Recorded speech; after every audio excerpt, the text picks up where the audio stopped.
Hey there, welcome back to the Path to Zion podcast, where we are rediscovering the ancient way. Thank you so much for tuning in today, wherever you are in the world. We can be found over at pathtozion.com or, of course, here on our YouTube channel. And you can subscribe and like and all those things. Send us an email if you would like to reach out personally and directly at pathtoZionPodcast@gmail.com. Today, we're just going to talk for a few minutes, somewhat topically. Before I do that, I do want to let you know there are a couple studies that are just kind of being tied up some loose ends towards that should be online in the next several days. I just need to finish them up and get them recorded. And one of them is still building upon Passover. It's basically going to be towards the topic of being freed unto slavery. It will not be a popular message, but if we use the entire word, we see a biblical pattern that of course we highlighted when we talked about the Passover series, and we talk about in many differing ways here on the program with great regularity, is asking the question, why have we been set free? Why are we free now in Messiah? Unto what? And so it begs the question, if we only allow the Word, the Bible itself, to answer that question, it sounds a little bit different than the belief system that most of us have inherited in Christianity. So we're going to be talking about that. It's got about 20 or so verse references in it to try to establish a biblical pattern. Now, today I didn't intend to record this. What I'm going to read here in just a mere few moments is something that I wrote several days ago that made it on my blog. Yeah, a blog. I did that for years.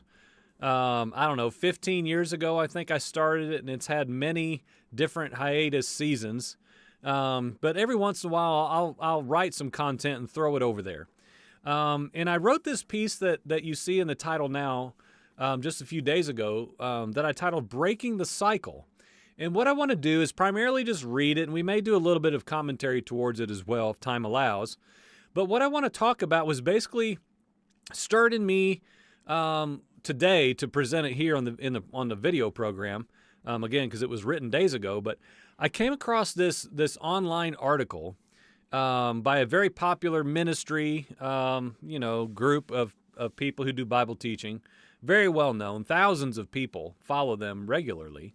You would know exactly who it is, but they had a piece recently that was examining the book of Leviticus, and kind of the challenges of reading through and properly understanding the book of Leviticus. And so, in all honesty, I did not read the article. I have no idea what the article said. I didn't have time to read it. I've got too many other things I'm doing right now study-wise. I didn't have time to engage with that in its entirety. But I was very concerned about needing to know. I just wonder. I wonder what the people are saying in the comments. It had hundreds and hundreds. I want to say like 500 comments. And so I'm like, I want to see what people are saying about the book of Leviticus. Because this is just a Christian, mainstream Christian organization. And so I wanted to see what people who follow that ministry would be saying about the presentation of whatever they said in Leviticus. And I got a real quick gist of it right away. Now, this does not necessarily mean that that's what the article is about. I don't know. The article could be wonderful. I don't know. I'm not judging it at all. I can't. I didn't read it. But the comments, a lot of time comment threads, they don't really have much to do with the original content. They just become their own beast many times. And friends, what I read troubled me so much. I'm continuing to further this call that I just feel in my innermost places to help any Christian believer who's willing. And there are many, many willing, and there are many more who are not. But just to step back and sit down and say, friend, I think we've misunderstood a lot of things. I think we've not known God. I don't think we know Him. Because, friends, when I read the comments, dozens and dozens as I'm scrolling through them, it was strong things, friend. From people quoting the New Testament, quoting the apostles, quoting Paul, in saying things as bold as, we should not even read the book of Leviticus now. That wasn't for us. God was an angry God then, and he laid down his anger towards humanity and set aside a sacrificial system and a law that no man could ever keep, and he became Jesus so that we can know him now. And friend, this has got to be addressed. I don't care if we do it all the time here. We're going to continue to do it because people have got to know. They've got to hear they've got to confront what we're saying as a people who claim to know the God of the Bible. We are saying in Christianity, in majority Christianity doctrine, that somehow the first half of the book is a different God. He's a different Elohim now than he was then because he became Jesus. And now Jesus just wants us all to love him and love one another. And friends, this is such dangerous doctrine because the entirety of the Bible, from beginning to end, is the capital G gospel account of Yahweh through a covenant, beckoning men to know him. But you must know him according to his ways. And we learn his ways through the Torah and the prophets because that's how Yeshua learned them. That's how the apostles learned them. That's how the disciples learned them. That's how the Acts church learned them. That's how the Bereans learned them. That's how, you know what I'm saying? And here we are now in 2023, and people are literally saying, with an absolute clear conscience, because that's how far out we are now, that books like Leviticus are dangerous reading because God was so angry. And he was so frustrated. I'm almost quoting. I don't have time I don't do that here, to just read through what people are saying and then, making an hour-long dialogue about how wrong people are. That's not my point. My point is we're divorcing ourselves from the Torah and the prophets. We are establishing a cornerstone religion that was meant to set upon a foundation, and we have destroyed the foundation. And now we're trying to build a house for Yahweh to dwell in upon a single cornerstone, and there's no foundation anymore. And so we're going to continue to bring that up and highlight it, and that is leading me into this piece that I wrote the other day that I just want to read. And again, it's titled Breaking the Cycle, and I might jump off of the page and comment a little bit as we go, but friend, please hear my heart. My heart is breaking towards the boldness of the New Testament church, this apostolic new religion church that is entirely void and continually divorcing itself further and further from the Torah and the prophets. So much so now that people are confidently saying that if you're going to read the Old Testament, you need to be careful.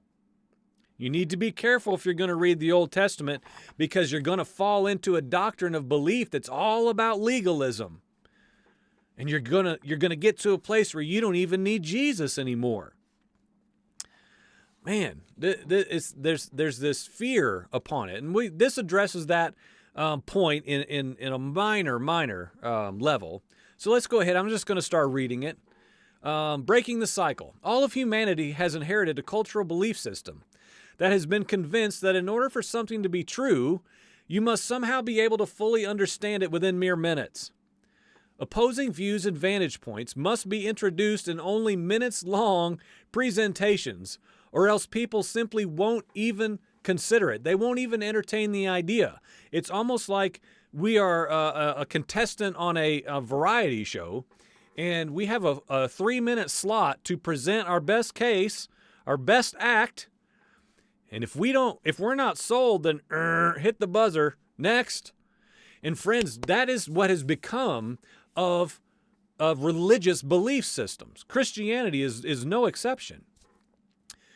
We would deliver a consideration of thought towards a matter, towards what the gospel is, towards what the body of Messiah, who she even is. Okay? And like, well, brother, I already have everything set in stone and concrete towards this matter. I already understand that. So look, I'll give you a minute or two, but if you can't quote and quote and quote and quote and quote and quote and solidify a very clear and direct position that I agree with in just a few minutes, then friends, we got nothing else to talk about. You must be able to understand it in mere minutes, or, well, I don't want to talk about that. Well, have you heard about this?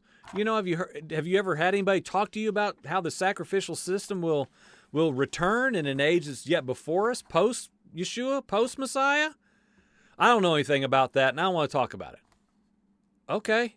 And literally, that's it. And so, we have inherited a new religion belief system that has been convinced that for something to be true, you've got to understand it right away. Right away. Or, I don't know how I feel about that. That threatens my current belief system. It would do us well to move out of that. Now, I would propose that this has caused all of humanity, not just religions, not just Christianity, but all of humanity to remain shallow. We have inherited a culture here in 2023 where we avoid deep dialogue. And this has resulted in the altering of the gospel itself in the Christian church. It's been simplified, as we will talk about. But what if beliefs take a lifetime to study, to discern, to rightly understand, and to begin to apply to real life? And guess what? And then a year later, you study that topic again, especially in the feast cycle, and you shift this over here. You add to your understanding. You remove some of your understanding because it proved to be error. It needed changed, altered. It's called maturity. It's simple, but it's very offensive in this hour to consider that we are in fact holders, keepers of false doctrines. The only reality is we just don't know it yet. It is yet to be revealed as we study to show ourselves approved and ask Father to search our hearts and for Holy Spirit to lead us into all truth. Take Christianity, for example. It has been so simplified that children in kindergarten constantly are pressed to make decisions for Jesus. And then they're sent off saved. Okay? Mission accomplished. This happens all around all of us in differing degrees. I'm not in organized religion, but I still see it. I see it on my Facebook feed. I see it amongst my neighbors. I hear it amongst Christian discussions that I'm around in real life. These children, they're warned to, as they get older, fear new beliefs. Be careful. Something might cause you to fall away. But what else then? How does anyone along this journey of sanctification and spiritual maturation, how do we ever add to our lives the more that is the gospel and that is the sanctification life of becoming like our Messiah? How do we do that then? If we have to add new understanding, new beliefs, new perspectives even, how do we do that then? What do we do with the entirety of our remaining lives? Okay? To stick with Christianity, because it's obviously a personal connection for me and likely most of you as well, wading in the kiddie pool of doctrine is the norm. Okay? Don't be so serious, I hear. Why take so much time studying that topic? That's not even an essential. It's all about Jesus, and if you take a year to look into that, you're going to forget about him. You won't need him anymore. Be careful. Don't question your faith, or you might be led astray. Don't question your faith. What do they call it? Deconstructing. Don't deconstruct your faith.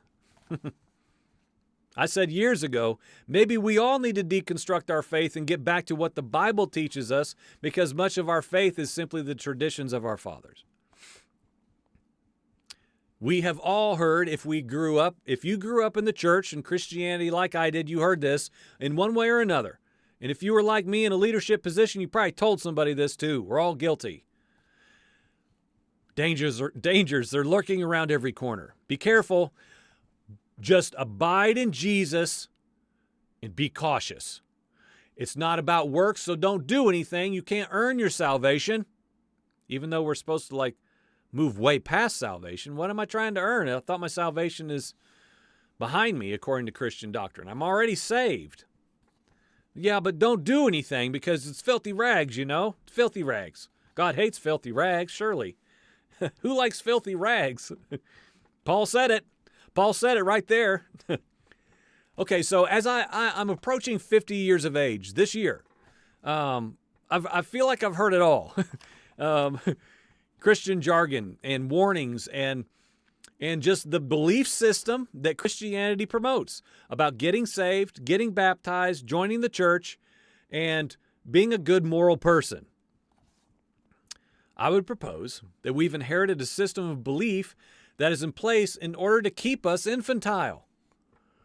Even if one comes out of the church system, which we did 18 years ago now. 18 years ago, we said, you know what, we're done with organized church. Like service church. We're done. This doesn't work. We've tried our whole lives. We've tried attending. We've tried serving. We've tried in a pastoral staff position. We've gone here. We've gone there. The fruit on the tree is showing this doesn't work.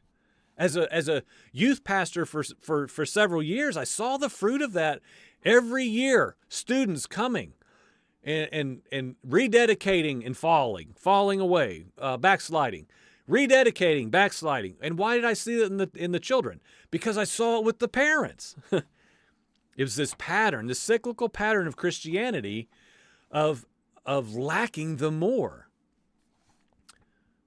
But yet it was a cycle nonetheless. And so we're talking about how do we break some of these cycles that we have inherited. But even if one comes out of the church system, but you were in it for 30 years, 20 years, 40 years, it's too late. It's too late in the sense of you've already been programmed.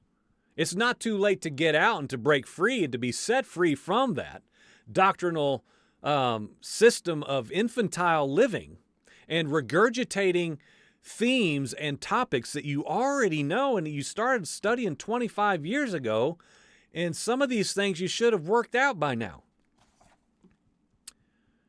But it's already too late. You've already been indoctrinated and programmed. I don't believe it's too light of a word to say programmed in light of what we're talking about to describe what has taken place. We've already been set, we'll say it this way, we've been set on a certain prescribed trajectory in mainline Christianity. Okay? You're on a trajectory, and you don't look left or right because, again, here's one of our main points within this. It's scary over here. Don't look over there. Don't look into those people who are talking about the Torah. They're in bondage. Remember? Paul said it. Bondage, bondage. And these words keep coming up. Bondage, bondage, legalism, legalism, legalism. Okay? Which goes back to what I started the program towards a few moments ago, about what I was reading and people's comments towards the book of Leviticus. Now, it's dangerous to look over there. You're gonna fall into legalistic law and bondage, and you're gonna miss Jesus. You can't have them both, which we're going to tackle that again soon as well. Now, what we have inherited, again, we're trying. I'm drawing anyone who's interested to examine their lives to say, perhaps you need to break the cycle, friend. And if you're really serious about Jesus, you've inherited this belief. You share the gospel. You read your Bible a few times a week, passages you already know, of course, in order to reinforce what you already believe, because that's what's safe. You tell your children that they're sinners and that Jesus died a horrible death so that they can be good and free in Him. You attend church services, perhaps, or you have organic home gatherings because you're free from religion. You may advance, if you're in the church system, to teach Sunday school. Perhaps you go to seminary and you get really educated towards the Christian system. And if you're really, really, really serious, you become a missionary or you start your own ministry and you get a website and you travel and you speak and you write books. We all know the progression of Christian calling. That's why people like me and many people that I know nowadays in my life, we're a tough fit for most people. We study a lot. I know brothers that I follow online, friend, that could blow the average Christian thinker out of the water with their biblical doctrine and their biblical understanding, because they are saturated with the Word. And they pray and they cry out for Father to clean them up of all of this religious inheritance and bring them the truth, and they dedicate their lives to it. But most people don't know who they are. They don't have a big name. They don't have a big book sale table. They're just kind of normal guys who have dedicated their lives to knowing Yeshua and living like Him, walking in Father's ways.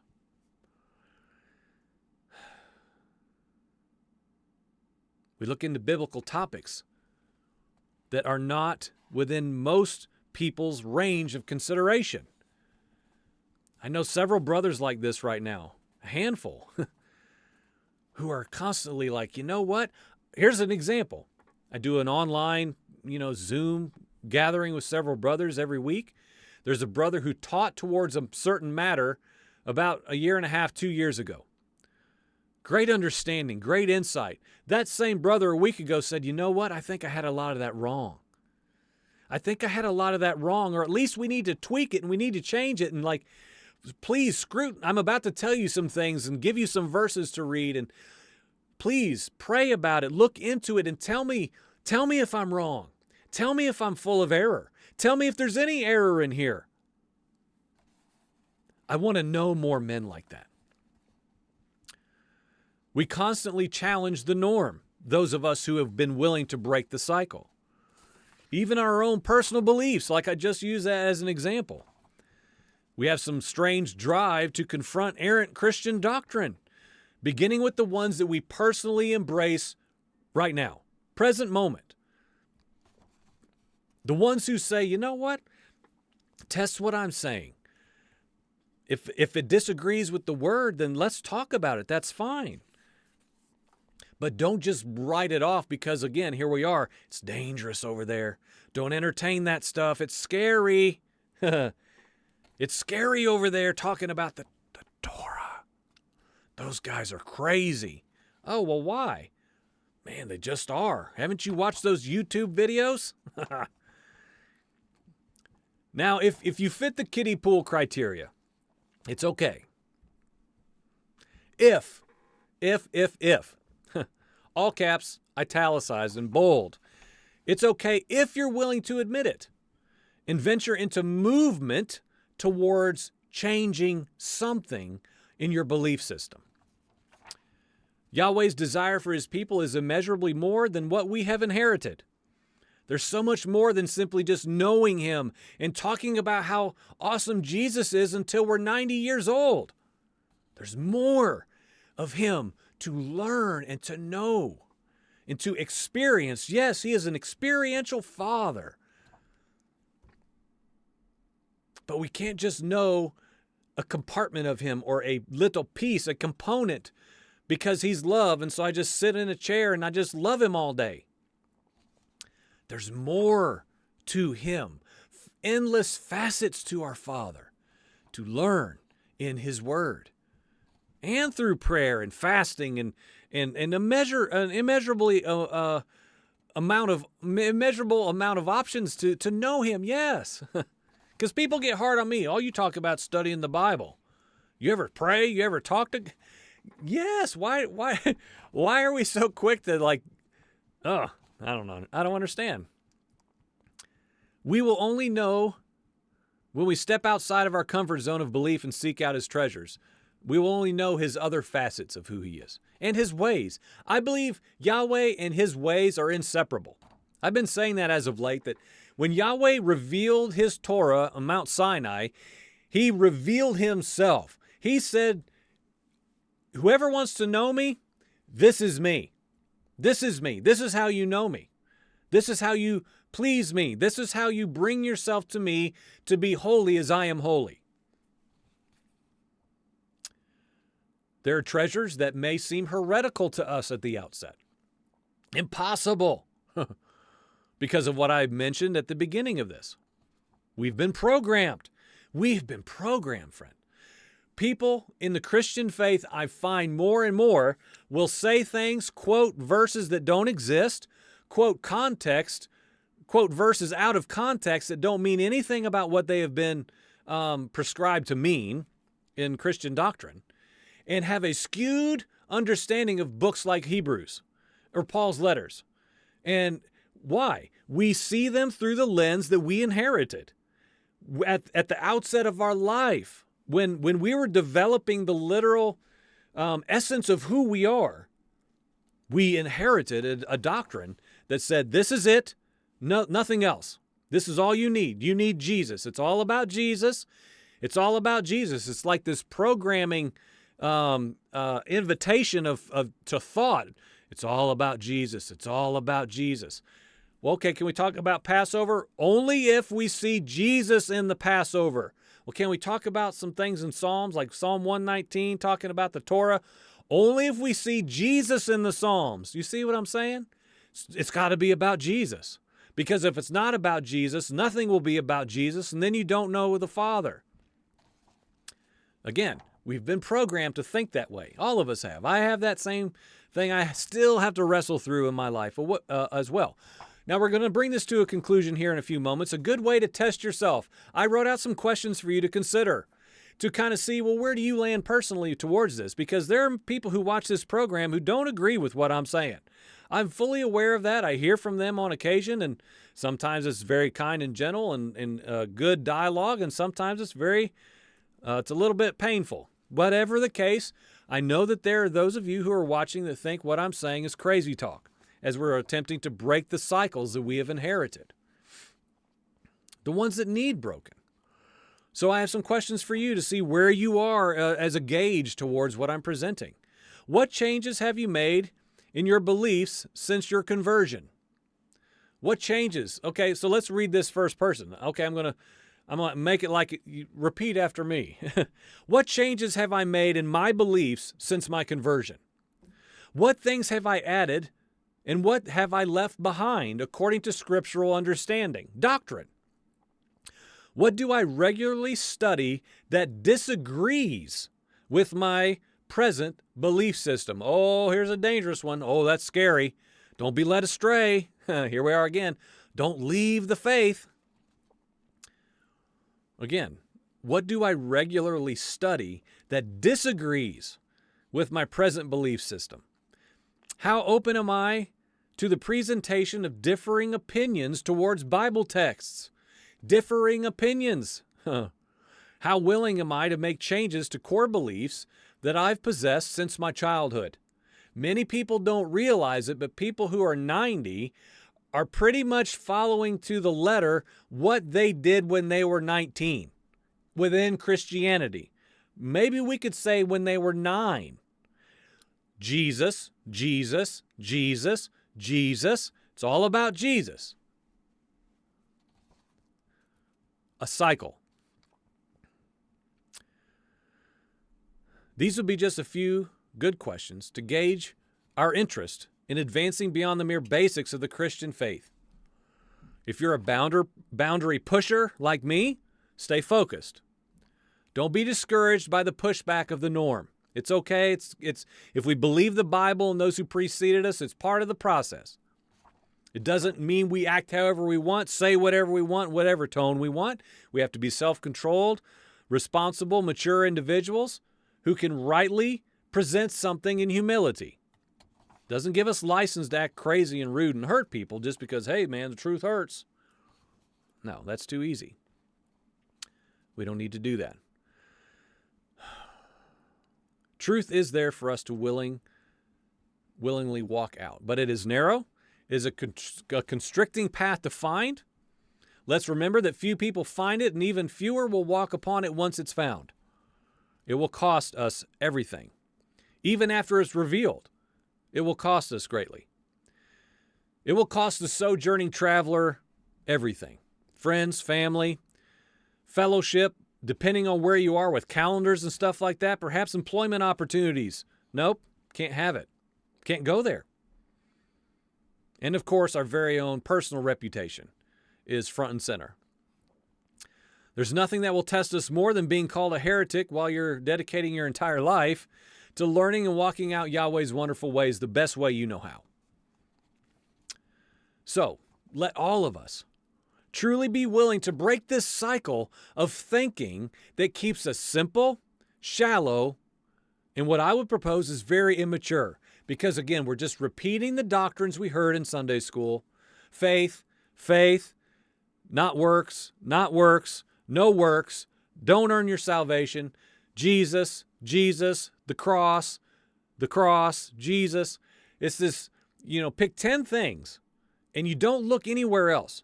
Friend, what about the Sabbath? Doesn't matter anymore. I'm in Jesus. What about food laws? What about unclean animals?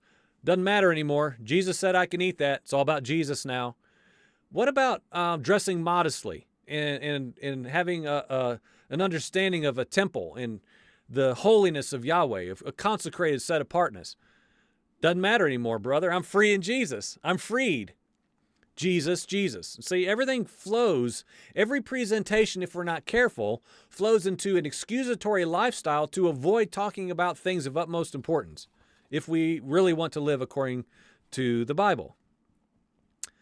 Again, we've got to wake up from this program mindset that keeps us from maturing and modifying our beliefs. That's such I believe in Jesus, man. He's the only way. He's the way, truth, and life. That's it. I don't want to talk about anything else. There is more to talk about. It's okay. The gospel is not complicated, okay? We've dumbed it down. We made it again so somebody in kindergarten can repeat a prayer. They can barely talk. Repeat after me, Timmy, okay? Then we're going to get in the water and give you some candy. You ready to accept Jesus? Mm-hmm. We don't have to do that. It's not complicated, though. What I'm presenting the gospel isn't complicated, but it is deep, and it is vast. And it does take time to explain if we're going to explain it further than what we have inherited it to be.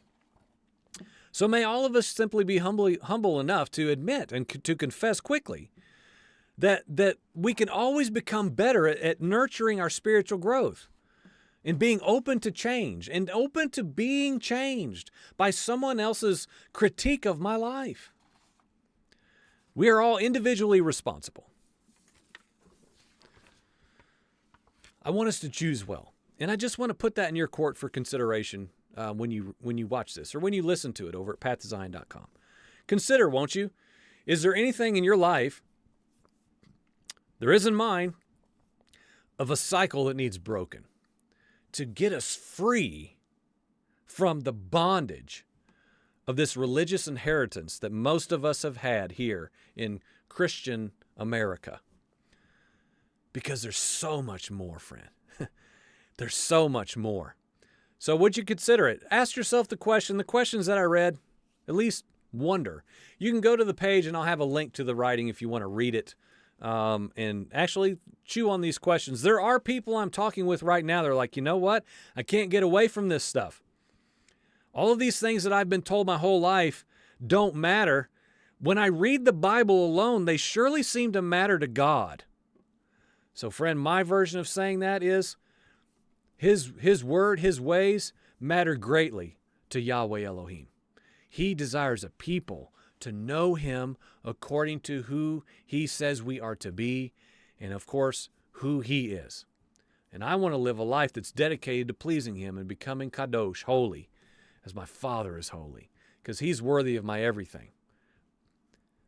How about you?